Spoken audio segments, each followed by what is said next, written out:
everybody, welcome. It is December and that means best of series. I have a lot of top 10 lists and videos for you for the month of December, and I'm so excited. Today is about the 10 best releases of 2023. I have them right in front of me, and as soon as I'm done filming this video, I'm gonna do my 10 best pickups. That way nothing got left out, and so if you're interested in seeing my favorite hits, make sure you're subscribed, hit that notification bell. There are a lot of videos that I'm gonna be releasing in the next 2 to 3 weeks, so let's just jump right in. I'm going to start with a perfume I haven't talked about in a long time, and I couldn't wait for this perfume to drop because I heard it had a steamed rice accord and I bought it blindly and it was such a success.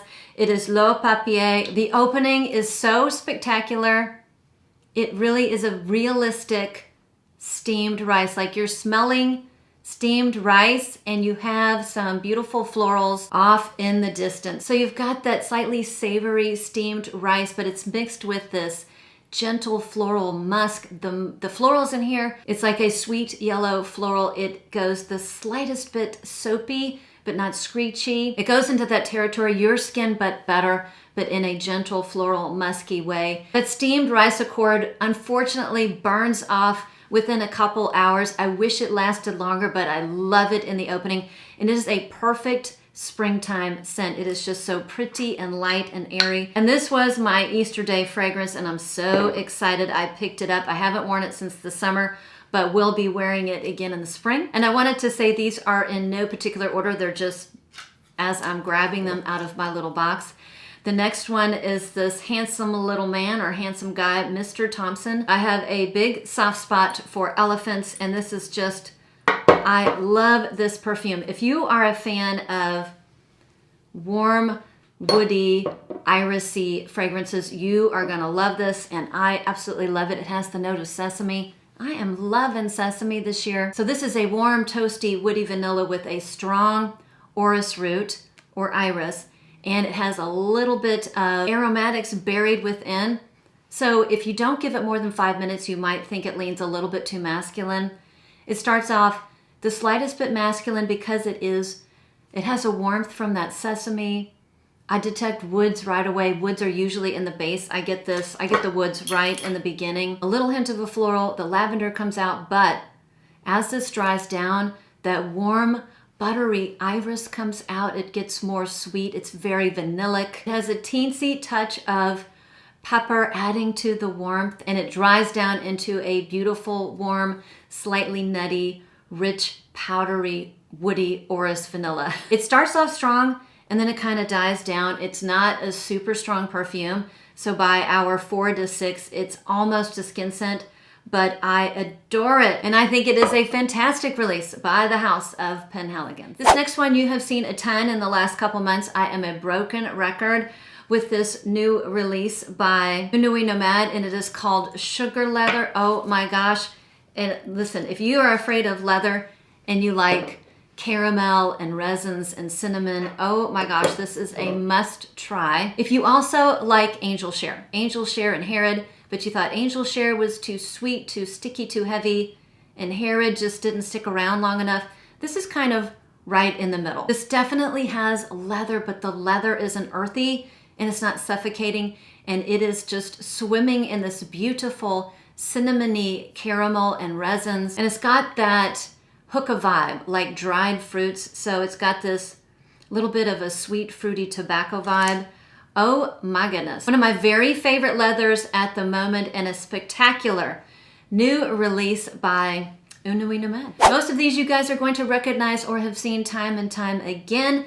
The next one is no stranger to the fragrance world. It is Bianco Latte. If you've been following me, you know that I love this house and now have 4 full bottles and probably 2 more on the way at some point in the next year. But the one that took the fragrance world by storm, and I think it was a fabulous release, is Bianco Latte, this milky caramel dream, which to me has a very strong coumarin note. Now coumarin is what is extracted from tonka beans, I believe, but it has a warm, sweet nuttiness, and to me, I get a little bit of a green sweetness, almost like sweet grass, or sweet mint. Now I can see how this might be a little bit off-putting to some people, and if you're smelling it and you don't know what that scent is, or you can't put your finger on what you're smelling, it's probably the coumarin. Yeah, which to me just smells sweet and minty. It's in the background, but it's definitely there. And then this dries into a gorgeous, warm, milky, creamy, vanillic dream that lasts forever. It is a great standalone perfume and a fantastic layering fragrance if you want to amp up the creamy, vanillic, milky goodness in any perfume you have. Go with this one. Now, a lot of these were very difficult choices for me. A couple were easy, but there were so many good releases last year. It was really hard to narrow down to 10. And the House of Kayali put out some real bangers last year. I mean, my whole video could have been filled with Kayali fragrances, but in the end, to me, the best Kayali release was from the Wedding Collection. These fragrances just really, really spoke to me. I love them both. So let's talk about Silk Santel first. Well, first of all, look at this bottle. I have an enormous collection, and look how much has been used already. This thing has quite the dent for only having it maybe 5 months. So this is a beautiful, sparkling, fruity vanilla with champagne. It has a sweet musk, like a sugared musk, a soft vanilla, and a lovely nectarine note, which is giving me this really nice, syrupy, fruity sweetness that I think is perfect with this perfume. There is something so incredibly likable about this perfume. Every time I wear it, somebody's telling me how good I smell. It's not quite a gourmand. It's not quite a gourmand because there are some very soft, delicate florals in the background, but just enough to give it some perfect balance. The next one is Velvet Santal. This I love just as much. It is a ambery sandalwood with a very slight touch of a milky jasmine tea. So imagine a smooth sandalwood that has a gentle ambery sweetness, and add this soft, creamy jasmine tea with milk. I used to drink jasmine tea from jasmine pearls all the time. You take a delicious jasmine tea, add a bunch of milk, and then add it to a smooth ambery sandalwood. You're going to come up with this beauty. It is so beautiful, and on the soft side, I wish it was a little bit longer lasting. It would be like a 10 out of 10 sandalwood fragrance if it was just a little bit longer lasting, but for the 4 or 5 hours that it performs, it is a beauty. And both of these were phenomenal releases by the House of Kayali, and I am so excited that I have them. Can I just say how amazing it smells? And here I've got these candles burning behind me. I think they're from Sand and Fog, and they're called Golden Nutmeg. I believe I got them at TJ Maxx or Home Goods. If you see them, get them. They are utterly delicious. It's like vanilla and nutmeg in here. It smells spectacular. So, I think I'm going to pull my last niche. I think that's 10. Yeah, this makes 7. This makes number 7. You guys aren't going to be surprised. You know what's coming next. Of course it is. It's one of my favorite perfumes right now. It's Eau The Audacity. And if you're new, I love vanilla and incense. And when Baby Cat came out last year, oh my gosh, I thought it was spectacular. I knew it was going to be a lifer for me. The problem is that you can't, at least in the United States, you just can't find it. Fortunately, Eau The Audacity came out this year. And for the lovers of Baby Cat who can't find it, it's okay, because this one is basically as close as you're going to get to Baby Cat with, I mean, like, it's 95%. It's 95% there. And in fact, if you didn't wear them side by side, you'd probably think they are identical. But there are small differences, and I only picked out those differences because I wore them side by side like 4 to 5 days in a row. So this is a beautiful incensey vanilla with a little bit of suede. It has almost all the same notes as Baby Cat and Vanagloria, for that matter. There are some differences. This kind of sits in between the two of them. Vanagloria has a very smoky opening. Baby Cat has more of a softer incensey opening that's not too terribly smoky, but it has a little bit of pepper. This is right in the middle. This has a smokiness in the beginning, but it's not as much as Vanagloria. And I do think the frankincense or Olibanum in this one pulls a little bit more strongly on me until you get to the dry down, because as it dries down, it gets a little bit more softer. So you do need to love incense to love this. Fortunately, I am a lover of incense. If you want to see my top 10 incense video, let me know in the comments below. But thank you, Penhaligons and Dominique Ropion, for creating another fragrance that smells delicious. Okay, I wanted to make sure I had some designer best releases, and the next one is from Giorgio Armani. This is from the Privé line, and this is Santal Dan Sha. Surprise, surprise. Another sandalwood fragrance. This is so good. This is one of those sandalwoods that you can wear year round. I have many, many sandalwood perfumes. A lot of them I cannot wear year round. They're just too heavy. They're too strong. This one is something that I will be able to wear year round. It has a lovely freshness to it while still being faithful to that sandalwood note. It does remind me of Santel 33, but it does not go in that dill pickle direction, which when I smell Santel 33 on other people, I have detected like dill pickle. It does not smell that way on me, but I do sometimes pick that up on other people. And Santel 33 has a heaviness to it. It has a heaviness to it. There's leather, it's more earthy, it's more spicy.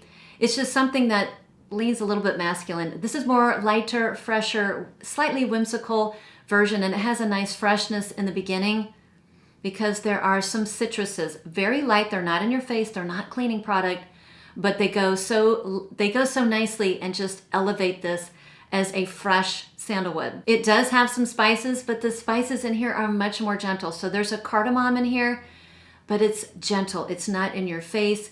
And it has a violet leaf. Now, violet leaf to me oftentimes smells like a cucumber. So that also lends to the freshness that I'm getting in here.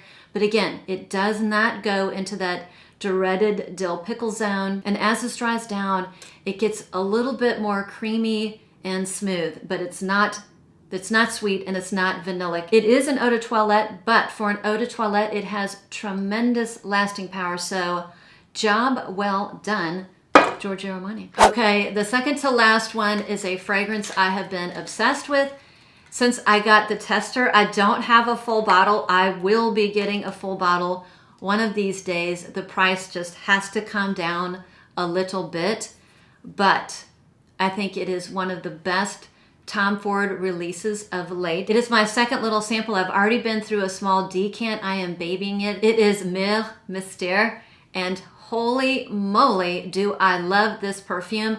This fragrance goes back to the good old days of Tom Ford when they were releasing just some really good fragrances. This one does remind me of a compilation of several Tom Ford fragrances, and I've realized now why I love it so much. There's a little bit in here that reminds me of one of my fragrance unicorns, Sahara Noir.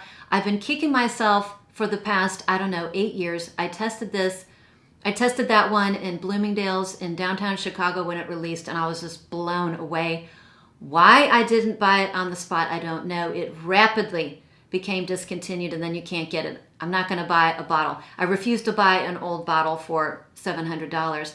But I have been looking for so long for a replacement. This is not it. This is not a dupe, but it has parts of Sahara Noir in here. In addition to, it's got a little bit of Ebene Fumé. It's got a little bit of Amber Absolute, and just a teensy tiny touch of one of my favorites, Patchouli Absolute. So swirl those all together, add a healthy, sweet, resinous dose of myrrhe, and you're going to get this beauty. The unfortunate thing is, I don't know if you know, these things are astronomically priced. There's also this beautiful slight green, evergreen in the background, way in the background, but it's just so amazing. Definitely, if not the best release of all of last year or all of 2023, in my opinion, certainly right up at the top. For me, these two were, actually, I'm gonna put Myrrhe Mystere above Eau The Audacity because this isn't out of the box. It just happens to be a great baby cat replacement. This is, Tom Ford went back to its roots and came out with a beauty.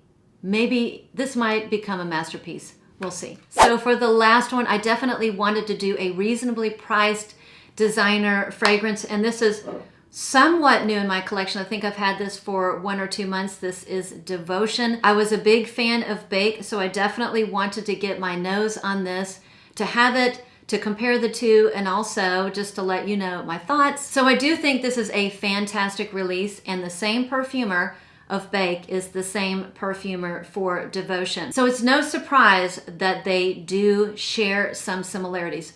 Are they dupes? Heck no. Is this 90% similar? No. And every time I wore them, Bake on one arm, Devotion on one arm, side by side, every single person I asked immediately could tell the difference, and they had absolute favorites. So the inspiration for Devotion, if you did not know, is apparently a panna cotta, which is a custardy Italian dessert, often served with coffee, but has lots of different toppings. So that is an accord that's in here. But this is really all about lemon and orange blossom. So right when you first spray it, you're going to get a bang of it's candied lemon, but I get a fresh sugared lemon. I guess that's a candied lemon. It's very lemony, very sugary. It's not vanillic sweet, it's a sugary sweet. So that's right off the bat. And for me, I definitely pick up the florals like right away. That orange blossom comes out. That's the main difference, or that's a big difference between this one and Bake. This one has a very noticeable orange blossom. The orange blossom is there. So if you're looking for a lemon panna cotta and you hate florals, you're not going to like this, because I detect, or at least to my nose, you might pick it. If you're sensitive about white florals and you pick them up like I do, you're not going to like this because it's not a full-on gourmand. Those florals keep it from being a full-on gourmand. So this is definitely gourmandy, but the florals balance it and keep it from being something like you can literally eat. Or it's definitely gourmand, so it's definitely gourmand, but it has florals. So imagine like a lemon cake and then add orange blossom water into the mix. So the gourmandy notes are much more prominent, but the florals are there in the background. So this does remind me a little bit of Lyra, like a less cakey, less spicy, less sweet, vanillic Lyra. And again, there are a lot of differences between this and Bake. And if you want me to do a head-to-head or a side-by-side comparison, let me know in the comments. I'm happy to do that. That would be a quick and easy video. So really good designer release when there were several good designer releases out there. Now, there were several amazing releases by the House of Navitus, including this beauty right here by the gorgeous, lovely Sharita Mahni Cassonade. However, there were just so many good releases from Navitus. I'm going to do that in another video. Navitus just released too many, but if you haven't tried her new release, this smells like an actual ice cream shop with that beautiful, heavy, caramelly waffle cone goodness going on in the background.